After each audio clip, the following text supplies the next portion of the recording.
السلام عليكم حبيباتي، اخباركم ايه؟ اتمنى تكونوا بخير. بصوا ان شاء الله النهارده في تجربه جديده.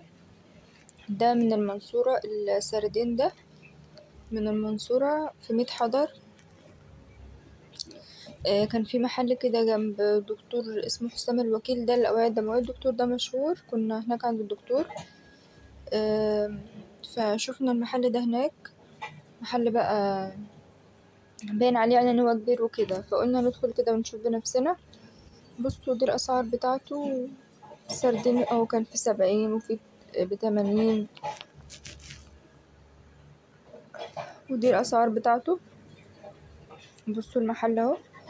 قلت اصور معاكم كده واقول لكم تجربتي معاه يعني. اقول لكم بقى في اخر الفيديو ان كان حلو ولا لا. ده الفسيخ وده السردين. الفسيخ طبعا كان جوه كده، بيقولوا ان هو ليه ميزان لوحده زي ما انتوا شايفين الفسيخ كده. وطبعا عنده حاجات مخليه اهو، رنجة مخلية وفسيخ مخلي وسردين مخلي ورنجة اهي. ودي الاسعار. فسيخ في ب180. وده كان حوض سمك كده في المحل. كنت هجيب منه فسيخ وكده، بس انتوا شفتوا معايا الفسيخ ما عجبنيش الصراحة. هناك كان وحش قوي، كان من شكله اصلا يعني من غير ما افتحه ولا حاجة. بصوا كده من شكله عامل ازاي. تحس ان هو من زمان عنده، ف مرضتش ان انا اجيب. جبت بس السردين، بما اني دخلت المحل وكده فقلت مش هينفع اطلع من غير ما اشتري اي حاجة.